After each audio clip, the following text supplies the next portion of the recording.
No i w końcu, słuchajcie, czekałem na ten moment, nie mogłem się doczekać. Na szczęście dzisiaj ten dzień już nastał, jest przepiękna pogoda. Po prostu chyba idealnej jakby pory roku i aury nie mogą sobie wyobrazić. Ten krótki fragment jazdy, który właśnie zobaczyliście, to szczęśliwy finał naszych półrocznych poszukiwań. Szukaliśmy auta wyjątkowego, najstarszego, najlepiej zachowanego Golfa GTI w Europie. Jak wiecie, udało się.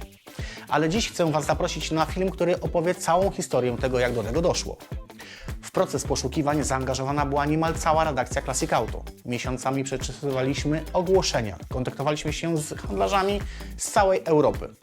Temat okazał się jednak niezwykle niszowy.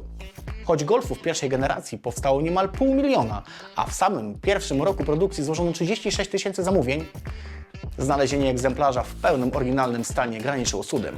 Dziś już wiemy, że będziemy świętować 50-lecie Golfa GTI wraz z Volkswagen Polska, mając u boku najpiękniejszy i najstarszy egzemplarz w kraju. Zapraszamy!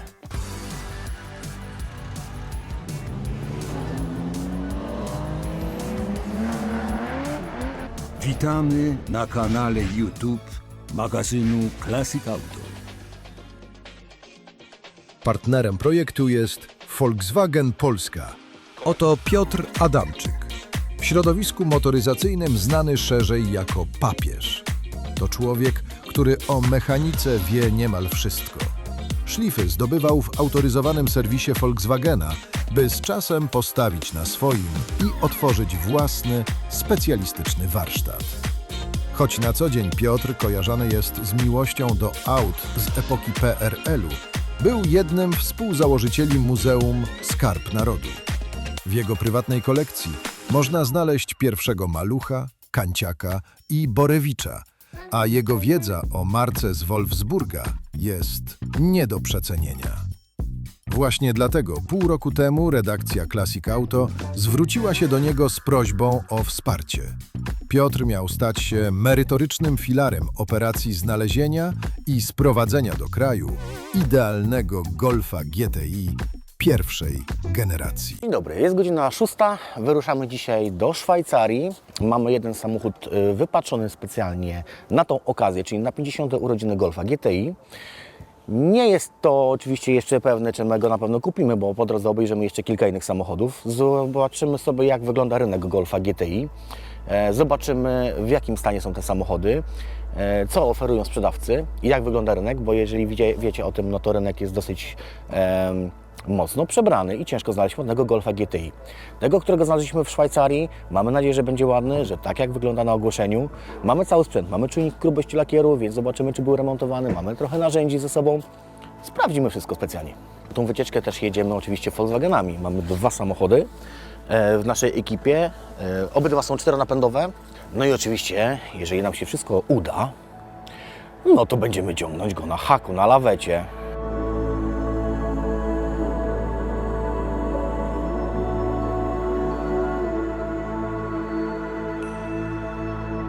Słuchajcie, dojeżdżamy do pierwszego samochodu, który dzisiaj będziemy oglądać. Jesteśmy w Niemczech. Zrobiliśmy dzisiaj prawie 1000 km. Wyjeżdżaliśmy rano z Warszawy i jak widzicie jest znowu ciemno, także cały dzień za kierownicą. Jak zadzwoniliśmy do pana, zapytaliśmy się, czy możemy obejrzeć Golfa GT1, to zapytał się, którego. Także jak zobaczycie sobie, tutaj jest fajne miejsce. Myślę, że mogą mieć tutaj nie jeden fajny samochód. Także raz wszystkiego się przekonamy, zobaczymy, co tam mają ciekawego. Jesteśmy w pierwszej lokalizacji w firmie COG Classics. No i mamy tutaj bardzo dużo fajnych samochodów. I teraz uwaga, ciekawostka. To jest kolekcjoner. Wszystkie te samochody, które tutaj widzicie, to są samochody w jak najlepszym stanie technicznym, które nigdy nie były lakierowane, czyli są w pierwszym lakierze, jak najbardziej w oryginalnym stanie, nieremontowane, z jak najmniejszą ilością korozji, jak najmniejszych usterek. Słuchajcie, zobaczcie, jak to są perełki. Mamy Porsche 911, 72 000 km w pierwszym lakierze, ale to jest pikuj. Zobaczcie na to Ferrari 400 GT w manualnej skrzyni biegów. Mamy tutaj, słuchajcie, Mercedesa 500e, przepiękny, w stanie rewelacyjnym. Ale jak tutaj się rozejrzycie jeszcze, to zobaczycie też inne samochody klasyczne, m.in. Cinquecento Sporting, które jest u nas w kraju bardzo popularne.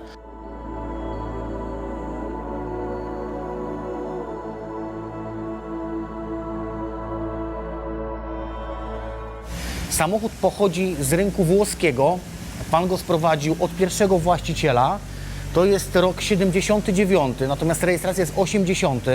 Nie jest to oczywiście samochód z pierwszej serii, bo 76 oczywiście. Natomiast jest to wersja przedliftowa. Pan nam wystawił ten samochód troszeczkę bliżej do światełka. No, słabe trochę światło i niestety pogodę mamy jaką mamy. Jechaliśmy cały dzień dzisiaj, żeby zobaczyć tą kolekcję. No ale chodźcie, obejrzymy go razem. Lakier jest naprawdę w bardzo ładnym stanie i jeżeli mogę powiedzieć, jest na pewno odświeżony, tak? Czy był lakierowany samochód? Nie chcę za bardzo Pana denerwować, wyciągać czujnik grubości lakieru, bo on tutaj się gdzieś kręci, nie chcę go denerwować. Natomiast ma kilka wtrąceń takiego odkurzu lakierniczego, więc przypuszczam, że mógł być bezbarwny tutaj na samym samochodzie poprawiony. Jak się tu gdzieś przyjrzycie, jakieś są takie wtrącenia, nie wiem, czy tutaj też będzie widać tu na listwie, czym można odróżnić samochód z rynku włoskiego i podobno też z francuskiego, to przede wszystkim tym, że ma tutaj takie obrysóweczki, kierunki na błotnikach. Dużo mamy takich ogłoszeń z samochodów, między innymi właśnie we Włoszech. I to były samochody, które były właśnie typowo na rynek włoski i podobno francuski. Golf na rynek amerykański nie nazywał się Golf, tylko nazywał się Rabbit. I potem też możecie poznać, bo w ogłoszeniu będzie wpisywane, że jest Rabbit GTI, a nie Golf GTI. Słuchajcie, chodźcie do wnętrza, bo też Wam kilka rzeczy muszę pokazać. Jest to wersja pierwsza oczywiście, natomiast po pierwszym lifcie. Pierwsze wersje miały skrzynie 4-biegowe. Tutaj mamy skrzynię już 5-biegową. Ojejku, szkoda, że Wy nie możecie czuć tego zapachu. Słuchajcie, tutaj mamy skrzynię 5-biegową. Mamy też takie szczególne znaczki jak wypukłe zegary, tak zwane potocznie nazywane cycuszkami, i kierownica pierwszej serii, tak zwana spluwaczka, czyli to miejsce, gdzie można splunąć sobie. Słuchajcie, auto w środku jest oryginalne. Nie było nic naprawiane, nie było nic remontowane. Tak tutaj potwierdza i oczywiście mówi właściciel, że tutaj nic nie było robione. Słuchajcie, zobaczcie na fotele. Fotele są w stanie oryginalnym. Nie były naprawiane. Nie było nic robione. Słuchajcie, samochód ma 110 tysięcy przebiegu. 79 rok. Jest w kolorze czarnym, a jeszcze chciałem Wam przypomnieć, że pierwsze wersje, które zostały wyprodukowane w 76 roku, były w dwóch kolorach. Mieliśmy kolor czerwony i kolor srebrny. Chodźcie, zobaczymy jeszcze silnik. Stan auta jest naprawdę zadowalający, do tego stopnia, że nawet ma oryginalną naklejkę tutaj na szybie. Jak widzę, po włosku, czyli się klient mnie tutaj nie oszukiwał. No i teraz zobaczcie serce. 110 koni z 1.6. 110 tysięcy, no to słuchajcie, jak na te lata, prawie 50 lat, no to chyba nie zrobiło tutaj jakiegoś dużego spustoszenia. Nic tutaj się chyba za bardzo nie stało. Ładnie wygląda, żadnych tutaj wycieków nie ma. Przewody, słuchajcie, ładniutkie, opaski widać. Po niektóre to chyba nawet nie były odkręcane. No ale co? No gdybyśmy go kupili, no to jakiś serwis olejowy trzeba było zrobić, prawda? Oleje, filterki trzeba byłoby wymieniać. Zobaczcie, jak tutaj zawieszenie, klocki. Taka ciekawostka. Skrzynia tutaj jest włożona, piątka, tak jak już Wam wspomniałem, bo to jest pierwsza wersja liftingowa tak zwana. I już wkładali 5-biegową skrzynię biegów. Pierwsze wersje miały 4-biegowe. Mamy oryginalną instrukcję obsługi do tego samochodu. Instrukcja obsługi jest, słuchajcie, z 78 roku, dokładnie z sierpnia jest wyprodukowana. No i dodawali oczywiście do samochodu. Samochód jest 79. Instrukcja obsługi jest 4-biegowa skrzynia, a nie 5. Raz, 2, 3, 4, jest 5. Słuchajcie, jak tutaj biegi wchodzą. Przepięknie, no jak po prostu... Kojarzycie taką szachownicę w Ferrari? To bardzo podobnie tutaj wchodzą te biegi. No petarda. Wiadomo, że jest ciężko znaleźć Golfa GTI, który będzie oczywiście w stanie oryginalnym, który będzie z pierwszej serii, bo jak wiecie, tych samochodów jest bardzo mało. Na rynku polskim, jeżeli chodzi o ogłoszenia i to, co mamy, no to praktycznie nie ma nic. Nie ma żadnego Golfa GTI w Polsce do sprzedania. Przynajmniej z tych wszystkich źródeł, które są mi znane. Jeżeli chodzi o Niemcy, Francję, Włochy, trochę tych samochodów jest i one się pojawiają, czasami wiszą długo te ogłoszenia, czasami szybko znikają, ceny są różne. Ale jakby nie rozmawiamy o cenach, tylko rozmawiamy o stanie technicznym. Tutaj mamy samochód w stanie oryginalnym. Obejrzymy sobie ten samochód jeszcze na spokojnie, a teraz przyjrzymy sobie ogłoszenia. Ceny Golfów GTI startują od około 10 000 euro. Tyle trzeba zapłacić za auto do całkowitego remontu, dalekie od oryginału. Takie egzemplarze odrzucaliśmy na starcie. Po prostu nie mamy czasu na odbudowę od podstaw. Za 15-25 tysięcy euro można już kupić auto w dobrym stanie blacharskim i mechanicznym, ale zazwyczaj po tuningu. My szukaliśmy czegoś więcej, auta w oryginalnym lakierze, z fabrycznym wnętrzem, wymagające jedynie drobnych poprawek albo po prostu perfekcyjnie zachowanego klasyka. Ceny takich egzemplarzy zaczynają się od 25, a kończą na około 40 tysiącach euro. Wersje przeznaczone do motorsportu, limitowane edycje jak legendarne 16V od Ettingera, czy auta z samego początku pierwszej serii potrafią kosztować jeszcze więcej. Oczywiście zaraz pojawią się komentarze. Ile? Dlaczego tak drogo? Ja za te pieniądze kupiłbym coś innego, albo klasyczne. Szwagier kupił takiego za 10 tysięcy złotych i mu mówiłem, że przepłacił. Cóż, tak wygląda rynek aut klasycznych, zwłaszcza tych, których zostało tak niewiele w oryginale. Golf GTI MK1 stał się ikoną, która budzi ogromne emocje i wspomnienia, a za to trzeba zapłacić ekstra. A następnego będziemy oglądać już jutro we Freiburgu. Narodził się pewien problem, bo dzwoniłem przed chwilą do pana, który wystawił jednego golfika. Niestety nie mogłem się do niego dodzwonić, od 2 dni nie odbiorą telefonu. Dzisiaj zadzwoniłem, mówię, bo jestem już niedaleko po obejrzeniu tego pierwszego. Słuchajcie, no i jest problem, bo pan sprzedał wczoraj golfa. Więc jakby samochodów jest mało i niby się wydaje, że nie sprzedają, a się sprzedał, po prostu się sprzedał. No i teraz jest problem. I to też bym chciał was uczulić na to, że jeżeli gdzieś jedziecie oglądać samochód, to nie szukajcie jednego samochodu, tylko po prostu obejrzyjcie sobie ze 2, 3, 4 samochody, żeby nie było tej samej sytuacji, którą ja mam dzisiaj. No i co? Nie pozostaje mi nic innego, jak teraz po prostu jechać do Szwajcarii. Tam mam jednego faworyta. Auto jest petarda. W tajemnicy mogę wam zdradzić, że tam był mój znajomy, bo mieszka tam na miejscu i go już oglądał.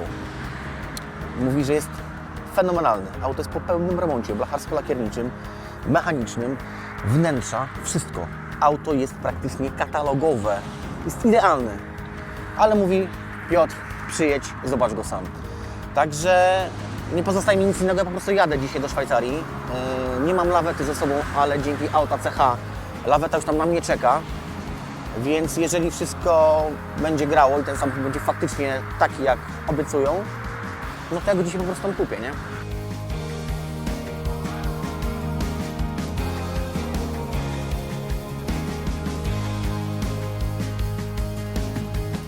Słuchajcie, jesteśmy już na miejscu. No jakby to powiedzieć, kolejna mekka motoryzacji. Zobaczcie, co tutaj się w ogóle dzieje, jakie to samochody stoją. Ja po prostu tutaj jak wszedłem pierwszy raz, to... Zobaczcie. Stoi 911, stoi druga 911, tam mamy pagodę, ale my nie po to przyjechaliśmy. Oglądamy kolejnego golfa.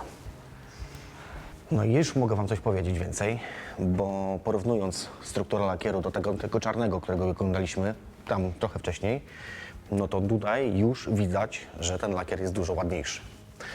Ale to ja już wam trochę powiem, bo ja już rozmawiałem z właścicielem tego samochodu i to wygląda w ten sposób, że ten samochód został doszczętnie rozebrany do każdej najmniejszej śrubki.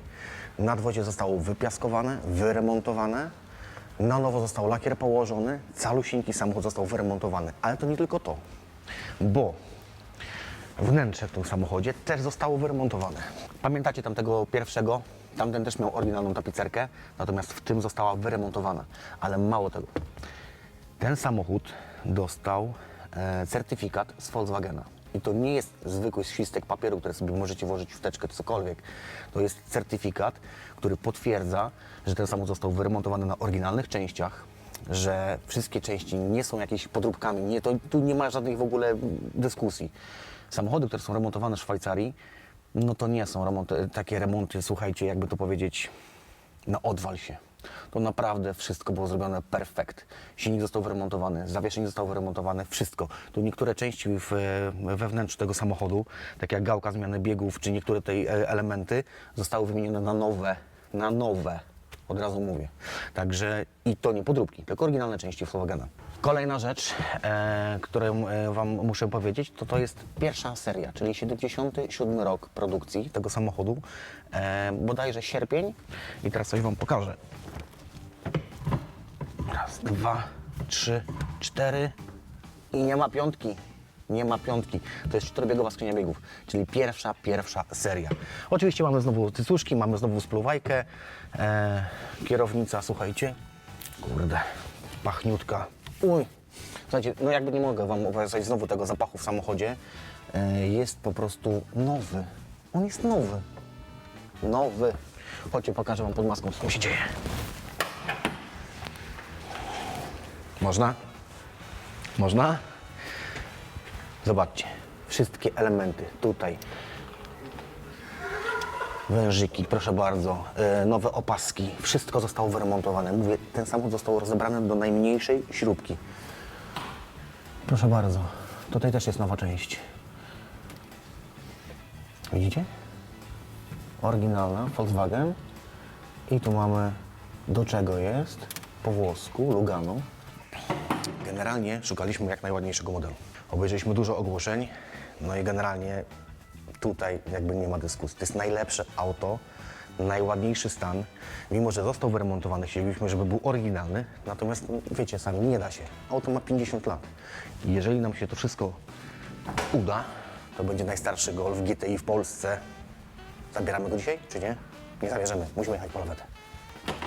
Chodźcie jeszcze do bagażnika. Bagażniczek, no tak jak wspomniałem, auto zostało i tak rozebrane i wylakierowane, więc tutaj nawet nie ma żadnego zadrapania w bagażniku, nie ma żadnych uszkodzeń lakieru. Zobaczmy pod podłogą, jak to, kurczę, zobaczcie. To jest wszystko nowe. Nowe. Mamy koło zapasowe. No felga też lakierowana, tak jak w tamtych. No ale ten samochód jest nowy, słuchajcie. Tu wszystko, zobaczcie, ładnie położone mastyki. Lakier, tu wszystko. Naprawdę, słuchajcie, ja mógłbym go oglądać naprawdę długo, ale ja naprawdę nie mam tu do tego się przyczepić. Naprawdę nie mam. Zobaczcie na lampę. Wszyściutkie tutaj mają znaki. Wcale mi się nie dziwię, jak były nowe. Zobaczcie zderzak. No po prostu jest idealny. Idealny ten samochód. No ja nie wiem, co mam powiedzieć. No ja naprawdę nie mam co powiedzieć. Myślę, że towarzystwo, w którym stoi, chyba też jest tutaj jakby wymowne i możemy sobie odpowiedzieć na to pytanie, w jakim stanie ten samochód jest, prawda? Znaleźliśmy odpowiedni model, odpowiedni samochód, który spełnia nasze wszystkie oczekiwania. Odbieramy właśnie przyczepę dzięki pomocy auta CH, bo pomogli nam przewieźć tutaj lawetę, żebyśmy nie musieli jeździć po całej Europie z lawetą. Odbieramy właśnie za chwilę lawetę, no i jedziemy po naszego cukierka.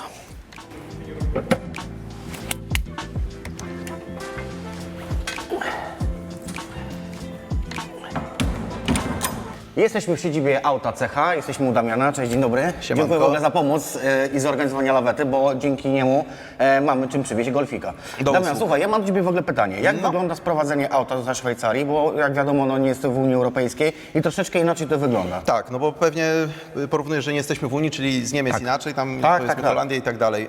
No mamy przede wszystkim odprawę na granicy, czyli płacimy po prostu podatki wprowadzając pojazd do Unii Europejskiej, tak? Płacimy VAT, na przykład 19% niemiecki przez niemiecką granicę i cło, jeśli ono jest lub go nie ma, tam 10%. Okej. Jak mamy takiego weterana, jak wy tego pięknego Golfa, no to tam jest 7% i koniec tematu. Także Super. piękna sprawa. Powiedz mi teraz jeszcze jedno mam pytanie. Jak w ogóle wygląda rynek aut zabytkowych w Szwajcarii? Bo jeżeli chodzi o resztę Europy, no jakby pojawiają się te samochody, nie? Wiadomo, że Szwajcaria mamy fajne tutaj samochody, bardzo wychuchane i trochę lepiej wyposażone niż normalnie No to na tak. normalnym rynku. Jak wygląda z autami zabytkowymi? Na pewno jest ich ogrom. Na pewno są chuchane, dmuchane, na pewno to są jako samochody któreś tam. Mamy w Szwajcarii bardzo dużo wydarzeń też takich, gdzie się ci kolekcjonerzy spotykają. To nie są takie samochody, nie chcę tutaj obrażać Polski, bo u nas też jest pięknie. Ale to jest zupełnie inny poziom tych samochodów, zupełnie inna kasa. Może po tym Golfie też zobaczycie, bo jakoś, nie wiem, w Polsce nie znaleźliście, po co tu jesteście. No słuchaj, w Polsce nie znaleźliśmy Żartujesz dlatego, że w troszkę. Polsce nie ma Golfa GTI. Jakby jest to samochód niszowy, jeżeli chodzi o polski rynek. Wiadomo, Fiaty, Polonezy i takie inne samochody nas przeważają. tu rynek- Trochę się pojawia aut niemieckich, czy jakieś Mercedesy, BMW i Oczywiście. trochę Porszaków. Natomiast Volkswagen Golf GTI jakby nie jest autem poszukiwanym w Polsce dla kolekcjonerów i dlatego też nie znaleźliśmy go w Polsce. Jasne. Nie? Przejeździliśmy kawałek Europy, no ale znaleźliśmy go tutaj. Nie? Powiem Ci, tutaj rynek też tych aut zabytkowych wydaje mi się, że jest taki troszkę dziewiczy, to znaczy nie jest jeszcze rozgryziony, bo taki rynek, którym ja operuję, tam też są auta zabytkowe, my mamy dostęp do wszystkich ubezpieczalni i prostu dla handlarzy to jest portal aukcyjny auta.ch, tak? Tam sobie każdy licytuje i my wozimy, sprzedajemy te samochody hurtowo w ogromnych ilościach. Natomiast tam samochodów zabytkowych na tych aukcjach sprowadzamy, nie wiem, 10 z 500 Okej, miesiącu. czyli raczej gdybyśmy szukali, to musimy sobie szukać Po ogłoszeniach. jakoś po ogłoszeniach prywatnie, Tak, raczej nie przez stronę ale internetową. też można na tych aukcjach, co są nawet u nas, tam też jest dużo tych samochodów, tylko tak jakby nie ma klienteli na to. Okej. A może ludzie jeszcze tym się nie zainteresowali. Czyli aż inaczej, tak. gdyby ktoś chciał kupić auto w Szwajcarii, zabytkowe, najlepiej się do Ciebie zgłosić, Nie, no jasne. wejść na stronę Jest sobie kontakt. auta.ch, słuchajcie, Zakładka, kontakt i tak dzwonicie dalej do działa, no Damiana, oczywiście. on Wam pomoże, znajdzie i pomoże Wam też samochód sprowadzić. Dokładnie. Tak? Tak jest. Bardzo Ci dziękuję za pomoc. Piąteczka. I co, widzimy się w Polsce przy odbiorze, jak Ci będę oddawał lawetę. Szerokości. No i co? Prawie cały dzień za kierownicą, a za minutkę jesteśmy na miejscu po naszego golfika.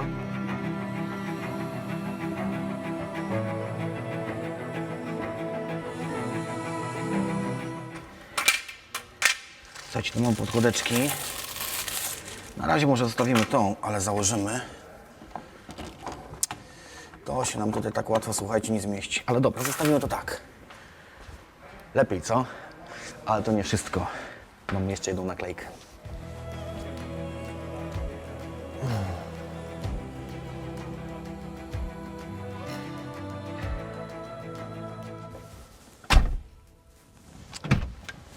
Czy wy słyszeliście, jak te drzwi się zamykają?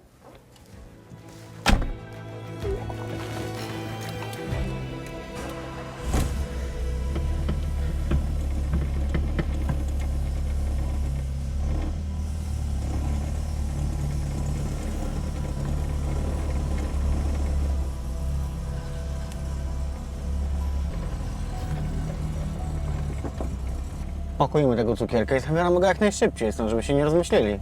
Kurde. Czy jest prosto? Jest równo?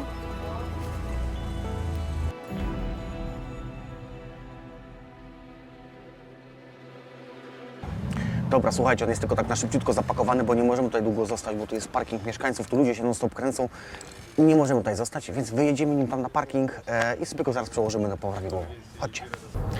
Jest z tyłu na lawecie. Jedziemy z nim do Polski, jedziemy do redakcji Classic Auto, tam go zostawimy i tam go schowamy. Zanim ruszymy z jakimiś pracami renowacyjnymi jeszcze przy nim. Renowacyjnymi, mówię tutaj o jakichś pierdółkach, no bo wiadomo, te oleje, filtry trzeba w nim powymieniać. Samochód trochę stał u poprzedniego właściciela. Poprawimy tam trochę zawieszenie, trochę regulacji zrobimy. I co? I zaczniemy nim jeździć. Musimy go jeszcze zarejestrować. A z rejestracją też będzie fajna przygoda, bo zobaczycie, jakie będzie miał fajne tablice. Słuchajcie, ogłoszeń Golfa GTI no jest trochę, one się pojawiają, ale też szybko znikają te ogłoszenia. Tak jak wspominałem wcześniej, na rynku polskim to jest generalnie nieosiągalne. Nie ma żadnego Golfa GTI do sprzedania. Te oferty zaczynają się dopiero w Niemczech, trochę we Francji, trochę we Włoszech. Tylko te samochody z rynku włoskiego są troszeczkę w gorszym stanie. Jak sami wiecie, Włosi nie dbają o samochody i one są często porysowane, poprzycierane, a jeżeli chodzi jeszcze o samochody klasyczne, no to tym bardziej.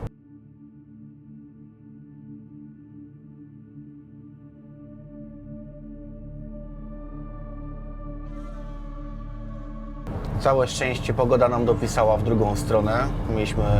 Mieliśmy sprzyjające warunki pogodowe, nie padało jakoś dzisiaj za mocno. Natomiast w tamtą stronę i mgła, i deszcz. Bałem się, że jak będziemy wracać z tą lawetą, żeby nie było takiej pogody, bo jeszcze się będzie, że jechało, jeszcze byśmy dłużej jechali. Zmęczony, utyrany całą tą trasą, 1400 km, ale jesteśmy już w Warszawie. Dojeżdżamy do redakcji, gdzie zostawimy naszego golfika. Jestem mega szczęśliwy, ale też i mega zmęczony. Straszna podróż, niestety ograniczenia prędkości z lawetą nie pozwalają troszeczkę tej trasy nadgonić. No ale cóż, jest 3:00 w nocy, jesteśmy w Warszawie, pusto. No to co, zmieści się tutaj? Czy nie zmieści się tutaj? Zmieści się tutaj. Dobra.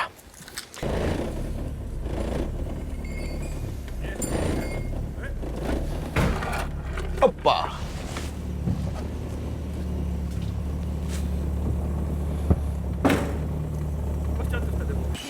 No i co, mamy to. Golfik w nowym domku. Zaparkowany. Teraz będzie tu w najbliższym czasie mieszkał. Tutaj będzie mieszkał. Strasznie się cieszę. Mega się cieszę, że on już tutaj jest. Jestem mega zmęczony. Może nie widać po mnie tej euforii, ale się mega cieszę, że mam tu już za sobą całą tą trasę. Wszystko. Jest. Mamy go. Katalog 7.7, czyli by się zgadzało, dlatego że nasz egzemplarz też jest z 77 roku. I z tego co mi wiadomo, to jest najstarszy Golf GTI w Polsce. No, taka ciekawostka, jakie kolory były w ogóle na Golfach i kolory tapicerek. Taka ciekawostka jeszcze, że tapicerka w Golfie GTI występowała w dwóch kolorach.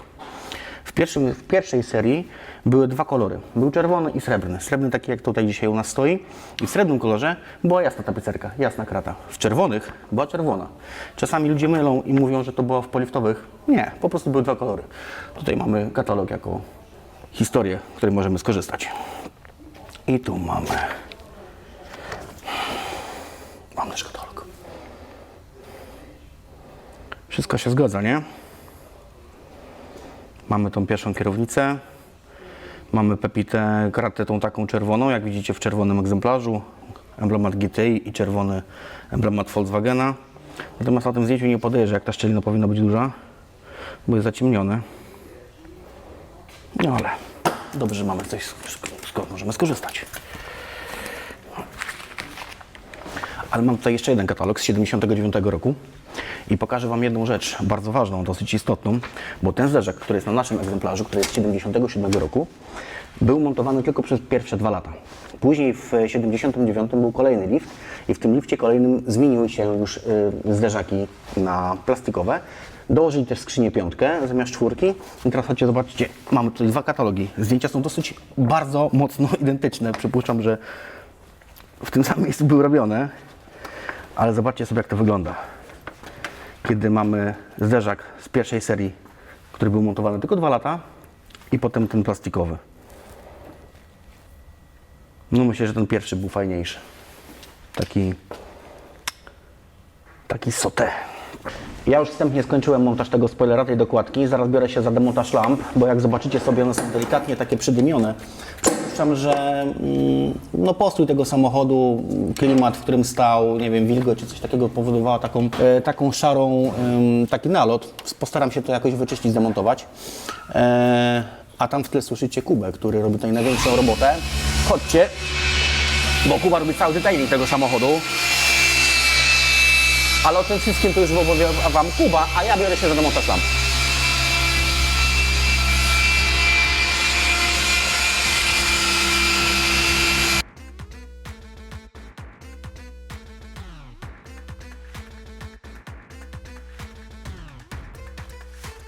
Cześć, jestem Kuba. Jesteśmy w tym momencie w MX Nowicki w Macierzyszu. Golfik trafił do nas na delikatne poprawki, by ten jego finalny wygląd był możliwie jak najlepszy.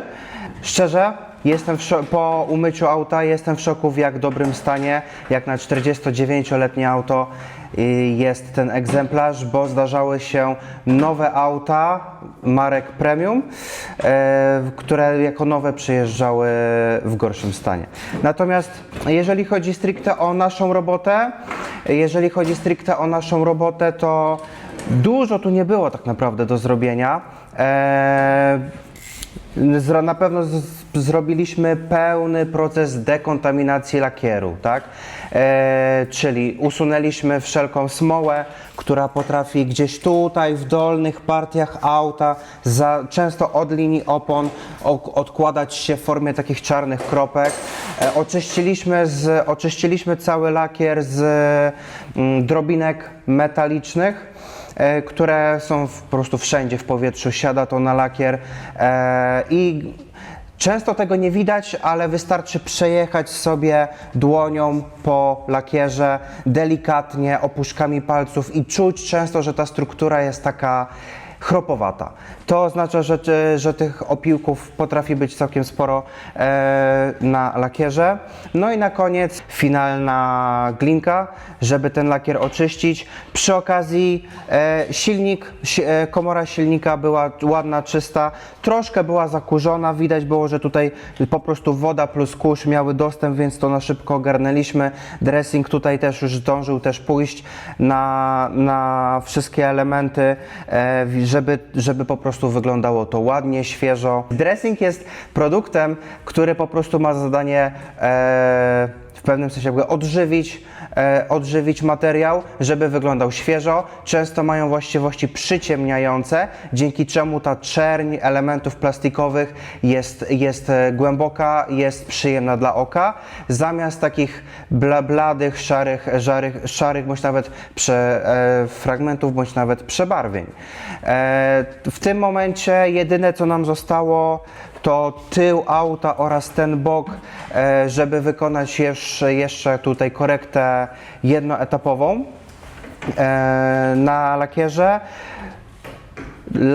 Rys dużo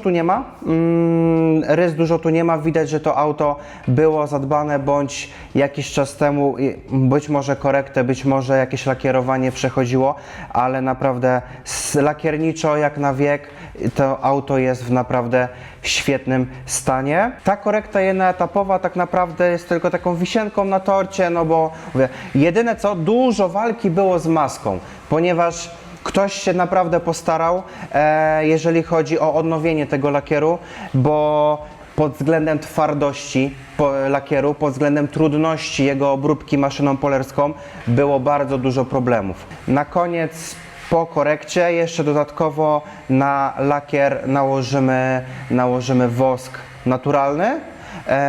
naturalny, który będzie miał za zadanie zmaksymalizować błysk tego lakieru, pogłębić ten odcień, żeby wyglądał po prostu pięknie, czy w obiektywie, czy gdy będziemy mieli okazję go gdzieś podziwiać. Jesteśmy z tyłu samochodu, to tak naprawdę poza wycinaniem rys na masce, na pewno będę musiał tu sobie jeszcze przysiąść na tylne reflektory,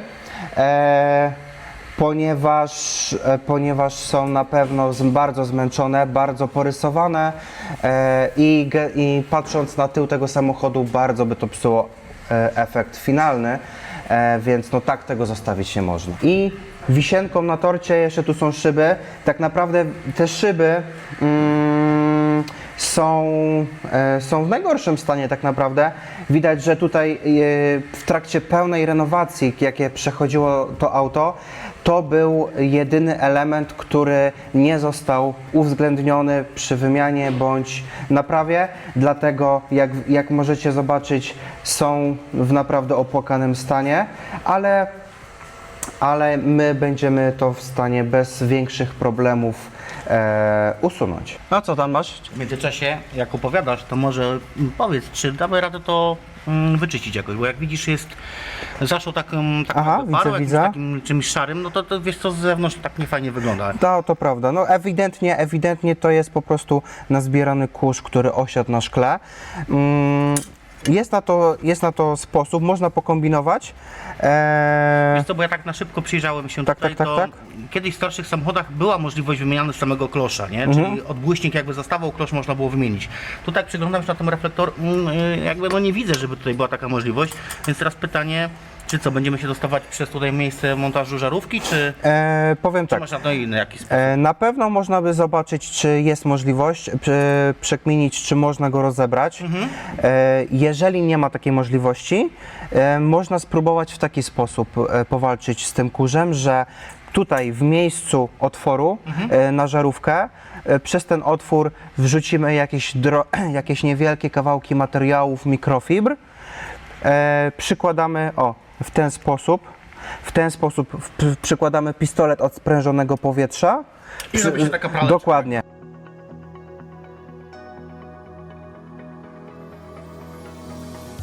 Pierwszy reflektor mamy już zrobiony metodą Kuby, którą polecał ze szmatkami. Teraz spróbuję je wyjąć, w sensie te szmatki. Przedmucham jeszcze sprężonym powietrzem, żeby te resztki tych szmatek, bo tu było widać, jak się one poszczępiły przez ostre krawędzie, które są w środku. Wymontuję to, zobaczymy, jak to wygląda finalnie, bierzemy się za drugi reflektor.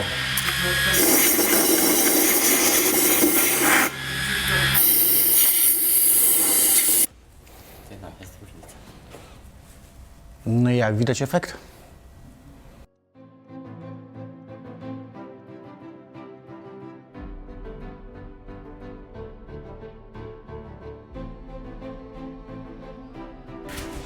A teraz najlepsze.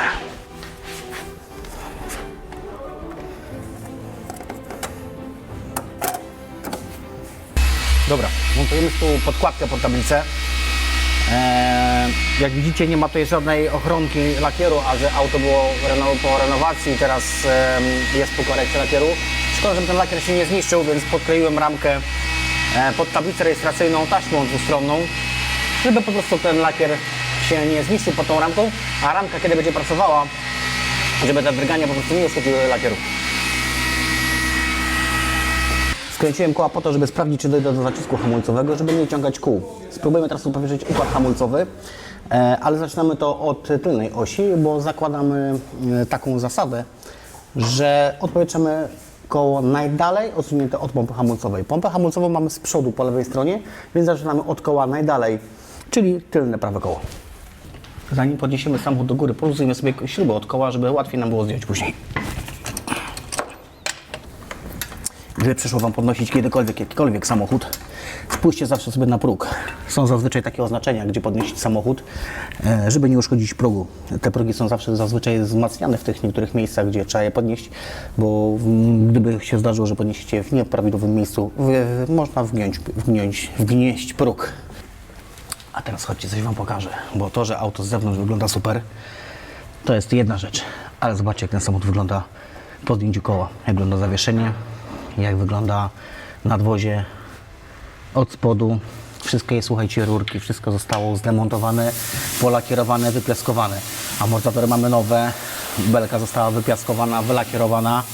Wszystkie śrubki, podkładki były w ocynku. No tutaj, o, to jest chromowane nawet. Myślałem, że to jest... No tu mamy jakiś... Nazwałbym to trądzikiem młodzieńczym. Spróbujemy teraz dopowietrzyć układ hamulcowy. Przez to, że samochód stał trochę czasu, te hamulce są troszeczkę słabsze. Przypuszczam, że mógł się gdzieś dać jakiś pęcherzyk. Poza tym, z racji tego, że auto było po pełnej renowacji, hamulce były pewnie wszystkie robione, zresztą to widać. Może gdzieś jakiś się pęcherzyk powietrza pojawił.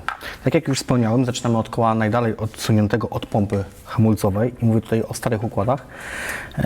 W układach, samochodach, które posiadają ABS, zazwyczaj to jest, że od przednich kół, ale to musicie sobie sprawdzić według danych producenta. My tutaj w tym przypadku zaczynamy od koła najdalej odsuniętego od pompy, czyli w tym przypadku tylnego prawego, a to dlatego, że powietrze ma tendencję do wędrowania. Gdybyśmy zaczęli od koła przedniego, a byłoby zapowietrzone z tyłu, ten płyn by nam się, to powietrze by nam się cofało do pompy i moglibyśmy tak odpowietrzać, dowiecie czego. Zrobimy też to metodą nie mechaniczną, tak jak zazwyczaj to mają serwisy samochodowe. Zrobimy to starą metodą, tak jak nasi dziadkowie i ojcowie to robili, czyli jedna osoba siedzi w środku i pompuje pedały hamulca, a druga z tyłu powietrze. Zaraz Wam pokażę, jak to wygląda. Jak nie macie takiego sprzętu w domu, to bierzecie sobie zwykłą butelkę po jakimś tam napoju, kawałek wężyka, który zakładacie na odpowietrznik i metoda jest bardzo prosta. Zaczniemy od tego, że druga osoba, która Wam pomaga przy odpowietrzaniu hamulca, siedzi w środku i robicie taki komunikat do tej osoby. Pompuj! Pompuje teraz hamulcem, wciska pedał przynajmniej ze 3-4 razy. Pompowałeś? Tak. Trzymaj! Teraz ma wciśnięty pedał hamulca, a ja tutaj luzuję odpowietrznik i patrzymy, czy w wężyku pojawi się płyn hamulcowy. Jedno ułatwienie, jak zastosujemy sobie przezroczysty wężyk, to wtedy widzimy, czy jeszcze zostały jakieś pęcherzyki powietrza. Jak zrobimy to 2, 3, 4 razy, zazwyczaj te powietrze, które jest w układzie, po prostu nam wyjdzie. Przy ostatnim kole praktycznie w ogóle nie poleciało powietrze. Także przypuszczam, że tylko był tylny układ hamulcowy zapowietrzony delikatnie. Dobra, dziękuję. Jeszcze jedna rzecz bardzo ważna, jak będziecie odpowietrzać układ hamulcowy. Raz na jakiś czas trzeba sprawdzić, czy w zbiorniczku jest płyn. Żebyście sobie nie narobili kolejnej roboty, żeby znowu Wam po prostu cały płyn nie przeleciał przez układ i znowu sobie zapowietrzycie. Także kontrolować trzeba. No dobra, ja część swojej pracy zrobiłem już na dzisiaj. Czekamy tylko, aż Kuba skończy polerowanie i bierzemy samochód na przejażdżkę.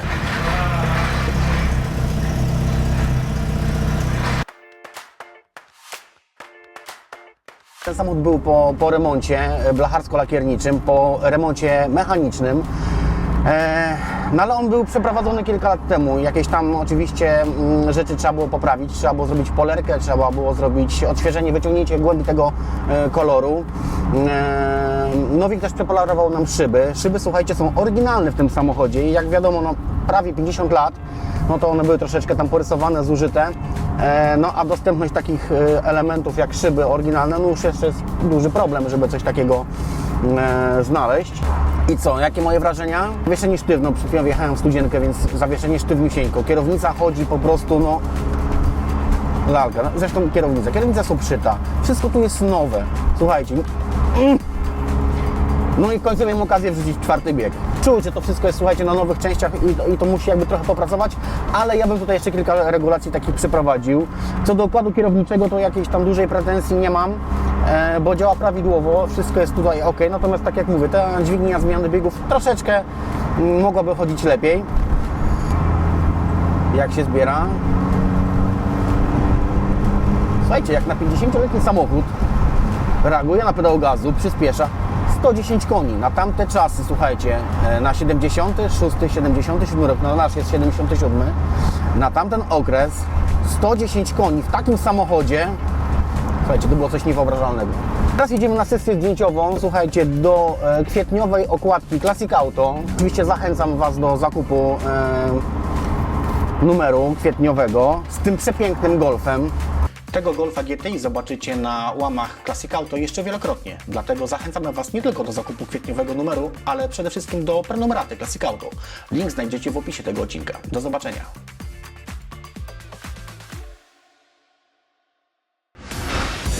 Jeżeli chcesz prenumerować magazyn Classic Auto, zapraszamy na stronę www.classicautomag.pl/sklep.